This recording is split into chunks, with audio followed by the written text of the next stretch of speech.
युवक बस एक आलसी लड़का है। किसने सोचा था कि संत महिला कुछ मीटर दूर उड़ जाएगी और साथ ही एक सिस्टम भी सक्रिय हो जाएगा। लेकिन किसी ने नहीं सोचा था कि सिस्टम द्वारा भेजी गई हर चीज को उस युवक ने ठुकरा दिया। और इसकी वजह यह थी कि युवक का पूरा परिवार ही बड़े बड़े टैलेंट से भरा था। चाहे वो उच्च गुणवत्ता वाली आध्यात्मिक जड़ हो या स्वर्गीय कौशल, युवक के पास सब कुछ पहले से था।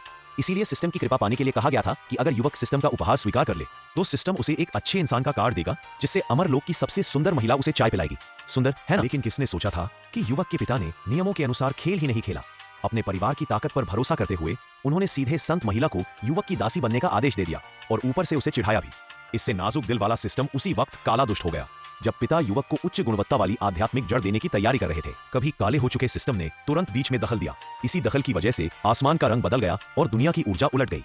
पल भर में सिस्टम ने पिता द्वारा दिए जा रहे स्वर्गीय आध्यात्मिक जड़ को अस्वीकार कर दिया और उसे संत महिला को दे दिया। इससे युवक के पास कोई चारा नहीं बचा और उसे सिस्टम के गुस्से को स्वीकार करना पड़ा। सिस्टम अब पूरी तरह काला हो चुका था और उसकी गति रुकने का नाम नहीं ले रही थी। और यह तो सिर्फ शुरुआत थी। काले सिस्टम की आगे की गंदी चालों ने संत महिला को भी हैरान कर दिया। सिस्टम ने युवक को सोते समय ही ब्रेक थ्रू करने की क्षमता दे दी। यह देखकर संत महिला सच में ईर्ष्या करने लगी। इसी समय युवक का परिवार भी उसकी ओर ध्यान देने लगा। उसके दत्तक पिता 3 9 स्तरीय ताबीज और एक पवित्र जादुई खजानों का डिब्बा लेकर आए। यह साफ था कि सिस्टम इससे खुश नहीं था।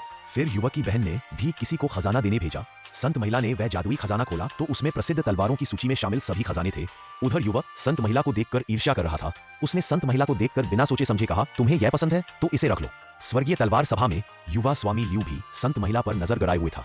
उसने ठान लिया था कि आज वह संत महिला को युवक के पास से छीन कर रहेगा। यह सुनकर संत महिला डर गई और आशा करने लगी कि युवक उसकी मदद करेगा। और युवक, जिसे उसके परिवार का आजीवन समर्थन प्राप्त है, स्वाभाविक रूप से उसकी सहायता करने के लिए तैयार हो गया।